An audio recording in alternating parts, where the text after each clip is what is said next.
The legal documents hit the mahogany table with the weight of betrayal. Sign your startup shares to your brother, he'll run it better, Dad commanded, his Mont Blanc pen rolling toward me like a weapon. But before I could even process the ambush, my phone lit up with a text that would detonate 28 years of family dynamics. Congratulations on the $45 million acquisition, ready to announce. The private dining room at Morton's Steakhouse suddenly felt airless. My father's hand, which had been confidently pushing papers across the table, hung suspended in midair. My brother Blake, who'd been cutting his ribeye with the satisfied smirk of someone who'd already won, let his knife clatter against the plate. What acquisition? Mom's voice sliced through the silence, her wine glass frozen halfway to her lips. I looked at each of them, my family, dressed in their finest, gathered for what they'd clearly orchestrated as my professional funeral, and felt something shift inside me. They'd chosen this restaurant, this night, this moment to strip me of everything I'd built, never bothering to ask what I'd actually built in the first place. Jordan. Dad's voice had lost its commanding edge. What acquisition? My phone buzzed again. Marcus Chen, CEO of Technovate Industries, legal wants to know if you need more time before the press release. Wall Street Journal is holding the front page of tech section. I set my phone face down on the table, the sound deliberate in the silence. You want me to sign over my shares in CodeFlow because it's just a hobby? Don't be dramatic, Blake interjected, his Harvard MBA showing in every patronizing syllable. You're a programmer, not a CEO. Some garage project isn't going to become the next Google just because you wish really hard. Blake's been accepted to Wharton's executive leadership program, Mom added, as if that explained everything. He has the experience to turn your little app into something real. My little app. I almost laughed. You haven't even asked what CodeFlow does, I said quietly. Dad straightened his tie, his tell when he was trying to regain control. It doesn't matter what it does. What matters is maximizing potential. Blake has an MBA from Harvard, 5 years at Goldman Sachs, and zero experience in software development, I finished. Which is why he needs those shares, Dad said, sliding the papers closer. To bring in real investors, pivot to actual profitability instead of whatever coding experiment you're running. Coding experiment. 3 years of 18-hour days reduced to 2 words. My phone lit up again. This time, a call. Marcus's name flashed on the screen, and below it, a preview of another text. Bloomberg wants an exclusive. Also, your Stanford lecture series next month, should we confirm? Blake reached for my phone. You should turn that off during family. I grabbed it before he could touch it, the motion sharp enough to knock over the salt shaker. Don't. Jordan Elizabeth Morrison, Mom's voice dripped disappointment. This attitude is exactly why we're concerned. You're too emotional to run a company. Too emotional. The words hit like muscle memory. Too emotional when I'd quit pre-med to study computer science. Too emotional when I'd turned down the job at Dad's firm. Too emotional when I moved into that studio apartment in Palo Alto with nothing but a laptop and an idea. The papers, Jordan, Dad said, impatience creeping back. Sign them, and Blake will ensure you get a fair payout once he stabilizes the company. Stabilizes? I couldn't help it, I laughed. You think CodeFlow needs stabilizing? Every startup needs adult supervision, Blake said, his tone suggesting I should be grateful for his wisdom. I've seen a dozen founder CEOs flame out because they couldn't transition from garage to boardroom. Is that what you think this is? A garage startup? The registration shows you're working out of a co-working space in Menlo Park, Dad said, proving he'd done his research, just not enough. Probably bleeding money on some AI trend that'll be obsolete in 6 months. I picked up the documents, scanning the transfer agreement they'd had drawn up. Professional, thorough, and completely worthless. You had lawyers draft this. Wilson and Associates, Dad confirmed. The best. Did you tell them what CodeFlow was worth? Blake scoffed. Whatever angel investment you scraped together doesn't make it valuable, Jordan. I've seen your LinkedIn, no major VC announcements, no Series A. Just some programming contests and hackathon wins. Programming contests. Like the Microsoft Imagine Cup where I'd met Marcus.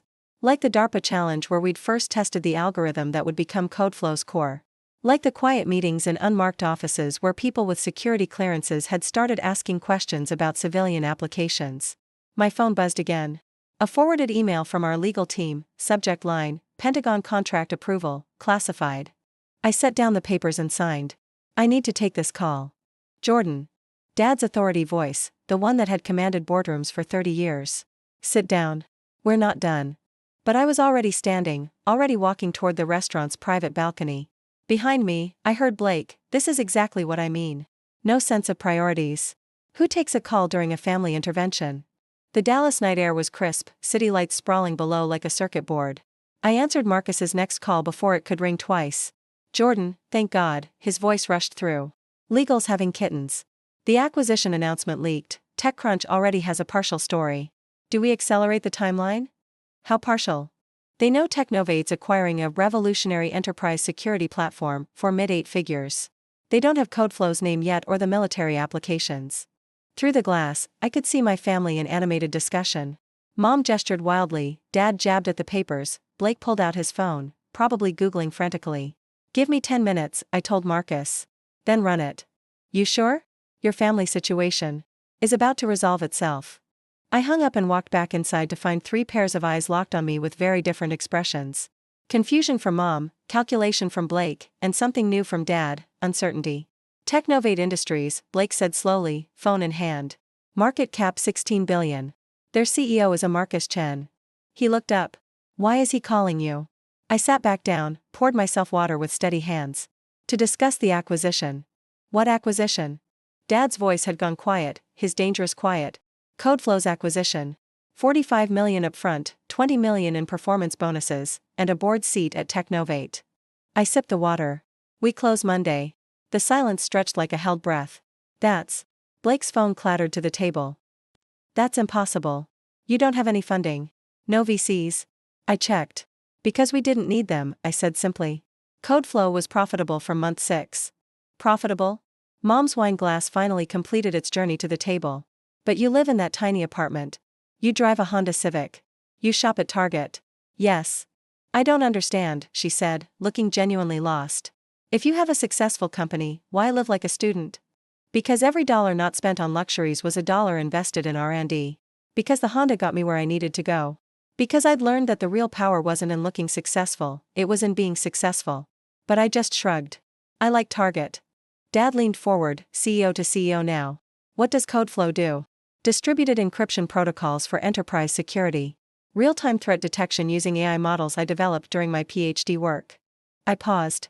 The classified stuff I can't discuss, but let's just say certain 3-letter agencies are very interested in what we've built. PhD? Mom blinked. You don't have a PhD. Stanford. Defended my dissertation 6 months ago. Computer science with a focus on cryptographic applications. I smiled at their expressions. You were all too busy that weekend. Blake had his Goldman Sachs promotion party. The memory surfaced sharp, calling to invite them, hearing about Blake's party, being told my school thing could wait. I'd walked across that stage alone, my advisor and Marcus the only ones applauding. Blake was frantically scrolling through his phone. This can't, there's nothing online about, Stanford doesn't post all dissertations publicly. Especially not ones with military applications. I pulled out my phone, showed them the official Stanford page with my name, my thesis title carefully redacted. Dr. Jordan Morrison. Has a nice ring to it. Dr. Morrison, Dad repeated, like he was testing foreign words. My phone lit up with a notification. TechCrunch, breaking, Technovate Industries acquires stealth security startup for $45 million. Blake grabbed his phone, reading rapidly. His face went through several shades of pale. Stealth startup, revolutionary encryption, founded by Stanford PhD, holy shit. Language, Mom said automatically, but she was reading over his shoulder. The article was sparse on details. Marcus had controlled the leak well, but it had enough. Enough to make it clear this wasn't some garage project. Enough to mention previous contracts with government entities. Enough to quote unnamed sources calling it the most significant advancement in enterprise security this decade. Jordan, Dad's voice was different now. Careful. The shares they want you to sign over are worth approximately $12 million at the acquisition price, I finished. Though that's conservative.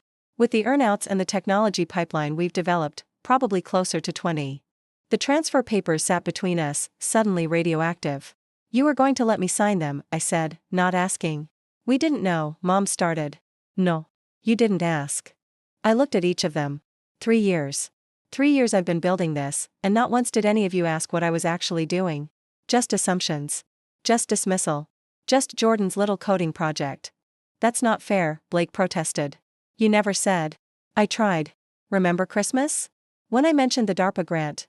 You spent 20 minutes explaining why government contracts were dead-end work. Remember Dad's birthday? When I brought up the patent applications. You lectured me about how real business was about finance, not technology. Patents? Dad's business instincts kicked in. How many patents? 17 granted, 9 pending. all assigned to code flow, all with my name as primary inventor. Blake's phone buzzed. He looked at it, then showed Dad.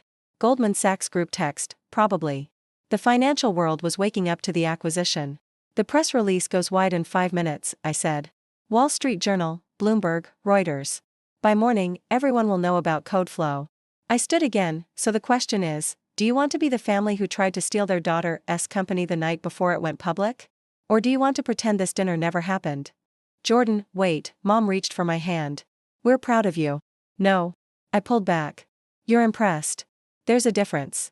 You're impressed because there's a number attached now. 45 million makes me worth acknowledging. That's not true. Name one thing about my work.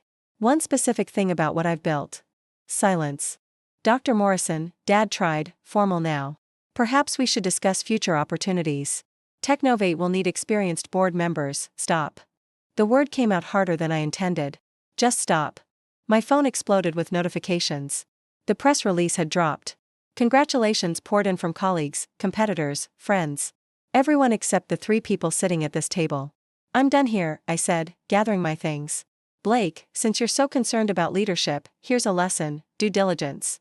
Maybe do some before trying to steal someone's life's work. Jordan, he started. Dr. Morrison, I corrected. And those papers? The ones you had drawn up? I'll be keeping them.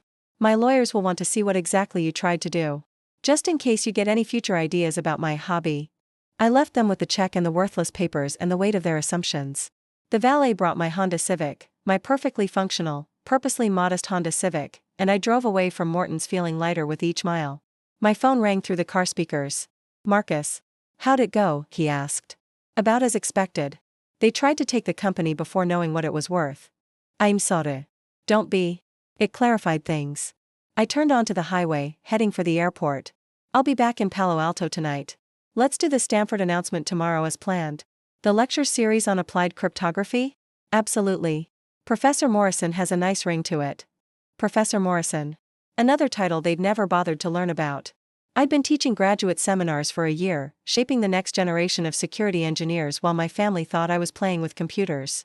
Hey Marcus? The earn-out targets, let's make sure we hit them all. He laughed. Planning to prove a point? No. Planning to build something that matters. The money's just how people like my family keep score. And how do you keep score?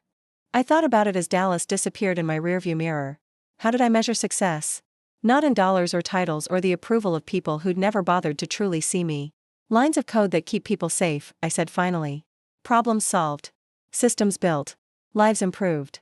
That's why we wanted you, Marcus said. Not your code. You. The person who thinks like that. We talked through the integration timeline until I reached the airport. As I parked, my phone showed 57 missed calls from family members. I archived them all unheard. In the terminal, waiting for my flight back to the life I'd built without their permission or approval, I pulled out my laptop. Not to check the acquisition news or read the congratulations pouring in, but to work on the next problem. Because 45 million was just a number, but the algorithm I was refining could protect millions of users from cyber threats they'd never see coming. Blake had been right about one thing: I wasn't a CEO in the traditional sense. I was something rarer, a builder. Someone who created value from nothing but ideas and determination. Someone who'd rather drive a Civic and change the world than lease a Tesla and impress strangers. My phone buzzed one last time. A text from my cousin Sarah, the only family member who'd ever shown interest in my work, just saw the news. Holy shit, Jordan.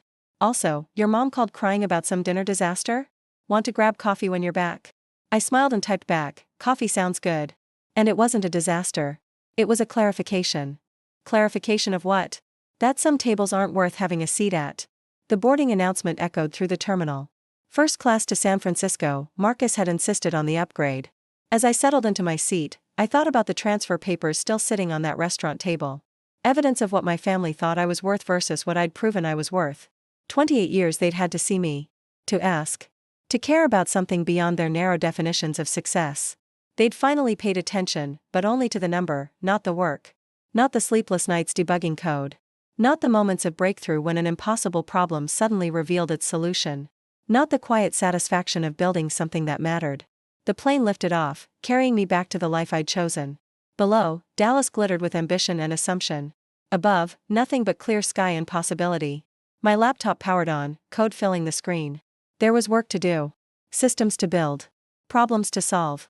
A world to make marginally safer, one algorithm at a time. Let them keep their papers and their prerequisites for pride. I had something better, proof that the best revenge isn't proving your worth to those who doubted you. It's building something so valuable that their approval becomes irrelevant. And at exactly 30,000 feet, as my family sat in a steakhouse googling my name and finally learning who I really was, I was already solving the next problem.